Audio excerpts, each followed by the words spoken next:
நல்ல முன்னேற்றத்தை காணலாம். தந்தையின் உடல்நலத்தில் மட்டும் சற்று அக்கறை எடுத்துக்கக்கூடிய காலமாகவும் இந்த காலம் இருக்குது. செவ்வாயோடு சேரக்கூடிய கேதுவோடு சேரக்கூடிய செவ்வாய் என்று சொல்கிற மாதிரி நம்ம வாழ்க்கையிலையும் சின்ன சின்ன நல்லதுக்கு எடுத்துக்கும் போது துன்பத்தையும் கொடுக்கக்கூடிய காலம். தந்தையார் நம்ம இடத்துல கோபமாக பேசுகிறதோ இல்லை தந்தையின் உடலிடத்தில் பிரச்சனைகளை வர்றதுக்கான வாய்ப்புகள் அதிகரிக்கும். காவல் சார்ந்த விஷயத்தில் ஒர்க் பண்ணுறவங்களுக்கு, சட்டம் துறையில் ஒர்க் பண்ணுறவங்களுக்கெல்லாம் இந்த முறை நல்ல வாய்ப்புகள் தேடி வருகின்ற வாய்ப்புகள். அதாவது ப்ரமோஷனுக்காக காத்திருக்க சுவாமினா கண்டிப்பாக கிடைக்கும். அதெல்லாம் உங்களுக்கு எல்லா விதமான முன்னேற்றம் தரக்கூடிய மாதமாக இந்த மாதம் இருக்க போகுது. அரசாங்க தரப்பாகட்டும், அரசியல் தரப்பாகட்டும், எல்லாமே உங்களுக்கு எல்லாம் வெற்றி பாதை என்றே சொல்ல. ஒரே வார்த்தை சொல்லப்போனால் இந்த ஜென்யூன் அப்படின்ற மாதிரி உங்கள் வாழ்க்கையில் நீங்கள் யார் என்று அடையாளம் காட்டக்கூடிய காலமாக இந்த மாதம் திகழும். உங்கள் அபிமான அனந்தலை வாழ் ஜோதிடர் வேலாயுதத்தின் நன்றி கலந்த வணக்கத்தை தெரிவித்து கொண்டு இந்த பதிவினை காண இருப்பது ஜூன் மாத பலாபலங்களை பார்க்க போகிறோம். இந்த 2025 ஜூன் மாதம், இந்த மாதத்தில் கிரகங்கள் அமர்ந்திருக்கும் இடம் சனி பகவான் மீனத்திலையும், காலபுருஷ தத்துவத்துக்கு முதலிடம் என்று சொல்லக்கூடிய இடத்துல சுக்கிர பகவானும் இடம்பெயர்ந்துருவார். சூரிய பகவான் ரிஷபத்திலையும், 3ஆம் இடம் என்று சொல்லக்கூடிய காலபுருஷத்தில் புதன் குரு சேர்க்கை பெற்றும், 4ஆம் இடம் என்று சொல்ல இடத்துல செவ்வாய் பகவான் அவரும் இடம்பெயர்ந்து சிம்மத்துக்கு இடம்பெயர்வதும், 5ஆம் அதாவது சிம்மத்திலே இருக்கக்கூடிய கேது பகவான் அவரும் இடம்பெயர்ந்துட்டார். இதுவரைக்கும் இல்லாத ராகு பகவானுடைய பெயர்ச்சியும் நம்மளுக்கு நடைபெற்றது போன மாதம். அந்த ராகு பகவான் கும்பத்தில் அமர்ந்திருக்கார். இந்த கிரகங்கள் அமர்ந்திருக்கும் இளமையை வைத்து பார்த்து இந்த மாதத்தின் பலாபலங்கள் மேஷம் முதல் மீனம் வரைக்கும் எவ்வாறு இருக்க போது விரிவாக பார்க்கலாம் வாருங்கள். எனது அன்புள்ளம் கொண்ட தனுசு ராசி நேயர்களே, தனுசு ராசிக்கு இந்த ஜூன் மாதம் எவ்வாறு இருக்க போது 1/6/2025 முதல் 30/6/2025 வரைக்கும் கிரகங்கள் அமர்ந்திருக்கும் இடம் என்று சொல்லக்கூடிய அமைப்பை பார்க்கும்போது நம்மளுக்கு 4ஆம் இடத்துல சனி பகவான் இருக்கார். முக்கியமாக சனியோட பார்வையில் நம்ம இருக்கோம்.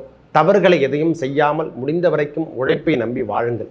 ஏன்னா சனி பார்வை எப்பொழுதுமெல்லாம் நேர்மையை கடைபிடிக்க வேண்டிய காலமாகும். ஜூன் மாதத்தில் ராகு பகவான் 3ஆம் இடத்துக்கு வருவதால், அவருடைய பார்வை எளிமையாக இருப்பதால், குருவோட பார்வை வாங்கிறதால உங்கள் வேலை தைரியம் அதிகரிக்கக்கூடிய காலம் இருந்து கொண்டே இருக்கும். இதுவரைக்கும் தைரியம் தன்னம்பிக்கை இழந்து வாடியிருந்த உங்கள் வாழ்க்கையில் நீங்கள் தாங்க முதல் படியாக இப்போ தாங்க தொட்டதெல்லாம் தொடங்குது, வெற்றியெல்லாம் கிடைக்குதுங்க, இது வரைக்கும் கிடையாதுங்க அப்படின்னு நினச்சிருந்த தனுசு ராசிகர் அனைவருக்கும் இனி வெற்றி மீது வெற்றி வந்து உங்களை சேரப்போது. அது வாங்கி தந்த பெருமையெல்லாம் குரு பகவானை மட்டுமே சேரும். இப்பொழுது சூரிய பகவான், குரு பகவான், புதன் பகவான் எல்லாரும் 7ஆம் இடத்துல வெளியூர் பயணங்கள் அதிகரிக்கக்கூடிய காலம்.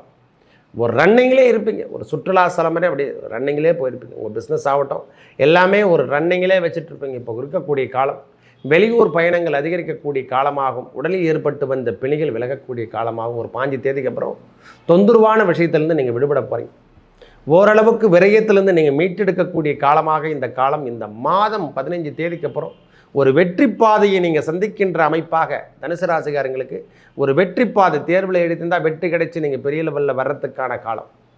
ஐயா நான் எலெக்ஷன் நின்றுக்கு போகிறேன், எனக்கு கட்சியில் பொறுப்பு கிடைக்குன்னா கண்டிப்பாக கிடைக்கும். அதெல்லாம் இந்த மாதத்தில் எல்லாமும் சூரியனுடைய ஆதிபத்தியம் நன்றாக இருப்பதால் வெற்றி தரக்கூடிய வாய்ப்புகள் தனுசு ராசிக்கு இனி மேலோங்கக்கூடிய மாதமாக இந்த மாதம் இருக்கும். செலவீனங்கள் இனி கட்டுக்குள் வருகின்ற பாக்கியம்.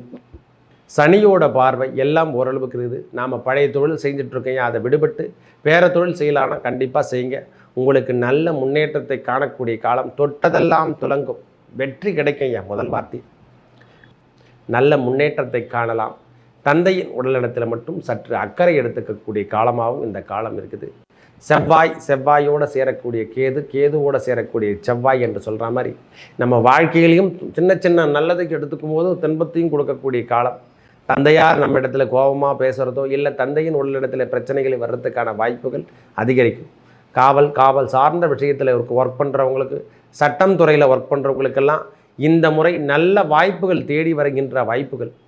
அதாவது ப்ரமோஷனுக்காக காத்திருக்க சுவாமினா கண்டிப்பாக கிடைக்கும். அதெல்லாம் உங்களுக்கு எல்லா விதமான முன்னேற்றம் தரக்கூடிய மாதமாக இந்த மாதம் இருக்க போகுது. அரசாங்க தரப்பாகட்டும், அரசியல் தரப்பாகட்டும், எல்லாமே உங்களுக்கு எல்லாம் வெற்றி பாதை என்றே சொல்ல. ஒரே வார்த்தை சொல்லப்போனால் இந்த ஜென்யூன் அப்படின்ற மாதிரி உங்கள் வாழ்க்கையில் நீங்கள் யார் என்று அடையாளம் காட்டக்கூடிய காலமாக இந்த மாதம் திகழும். ஒரு 15 தேதி வரைக்கும் பொறுமையோடு, ஏன்னா உடல் சார்ந்த விஷயம் கண்டிப்பாக தொந்தரவு செய்யும். அந்த தொந்தரவுகள் விலகத்துக்கான அமைப்பாக இந்த மாதம் இருக்க போது. செல்வங்கள் சேரத்துக்கான பாக்கியம் அந்த சுக்கிர பகவான் லக்ஷ்மி கடாட்சத்தை கொடுக்க தான் போகிறார். அவர் ராசி வீட்டை அவரே பார்க்கறதால துன்பத்திலிருந்தும் செயல் திட்டத்திலிருந்து நீங்கள் விடுபட போகிறீங்க. பரவாயில்லைங்க, ஏதோ பரவாயில்லை, முன்ன இருந்ததை விட இப்போ கொஞ்சம் பரவாயில்லை என்று சொல்லக்கூடிய அமைப்பு மட்டுமே உங்களிடத்தில் காணப்படும். சொல்லாகட்டும், வேலையாகட்டும், இது வரைக்கும் நாம் தேடி தேடி போன காலம் எல்லாம் போயிட்டு நம்மளை தேடி வருகின்ற அமைப்புகள், பார்ட்னர்ஷிப் எல்லாமே செட் ஆகி உங்களுக்கு பெரிய ஒரு வரவேற்பை தருகின்ற அமைப்பாக உங்கள் வாழ்க்கை தரம் இருக்கும். சிறுதொழில் செஞ்சுட்டு இருக்கவங்களாகட்டும், பெரிய வேலை டிரைவர் ஆகட்டும், எல்லாராக இருப்பிடும் உங்கள் வாழ்க்கை இனி கடின பாதையிலிருந்து மேன்மை பாதையாக மாறும். தவறுகள் மட்டும் செய்து கொள்ளாதீர்கள், தவறு மட்டும் செய்யாதீங்க. ஏன்னா சனி பகவானுடைய பார்வை நம்ம மேலே விழுந்தால தவறுகளை செய்யாமல் நேர்மையுடன் செயல்படுங்கள். உங்கள் வாழ்க்கை தரம் உயரும். இந்த மாதம் ஜூன் மாதத்தை பொறுத்த வரைக்கும் நல்ல முன்னேற்றம் தருகின்ற மாதமாக இருக்கும் சாமி. ஒரே வார்த்தை சொல்லப்போனால் தந்தை உடல்நலத்தில் மட்டும் அக்கறை எடுத்து, மற்றபடி எந்த தொந்தரவும் கிடையாது, மற்றபடி எந்த பிரச்சனையும் கிடையாது. உங்களுக்கு செல்வங்கள் சேரத்துக்கோ, வேலை வாய்ப்புகள் தேடி வரத்துக்கோ, கல்வியில் பிரச்சனை, இவை எல்லாம் தடையும் விலகி நீங்கள் வெற்றி வாய்ப்பை தருகின்ற மாதமாக இந்த மாதம் இருக்கும். தாயார் உடல்நலத்தில் சற்று அக்கறை எடுத்துக்க வாய்ப்பு தருகின்ற காலத்தில் பயன்படுத்தி கொள்வது பெரிய புண்ணியம் என்று கொடுத்துருக்காங்க. நம்மளுக்கு அந்த கதவை திறக்கிற நேரத்தில் நீங்கள் என்னென்ன செய்ய முடியுமோ செய்து கொள்ளுங்கள். உங்கள் வாழ்க்கையில் நீங்கள் வெற்றி பெறத்துக்கான அமைப்பாக இந்த இறைவன் நம்மளுக்கு ஆட்கொள்ளக்கூடிய காலம். ஏன்னா ஒரு சேர இல்லை, 7ஆம் இடத்தில் 3 டான் கிரகங்கள் சேர்ந்து பெரிய லெவலுக்கு நம்மளுக்கு கொடுப்பனை என்று சொல்கிற மாதிரி செல்வத்தை வாரி வழங்குகின்ற காலம் வருகின்றது. முன்னேற்றத்தை பெற்றுக்கொள்ளுங்கள். நல்லதே நடக்கும். நன்றி, வணக்கம். வெற்றிவேல் முருகனுக்கு அரகரோகரா. ஓம் சரவணபவ என்று சொல்லக்கூடிய அமைப்பை தினம்தோறும் சொல்லி வாருங்கள். உங்கள் வாழ்க்கை தரம் உயரும். நல்லது நடக்கும். நன்றி, வணக்கம்.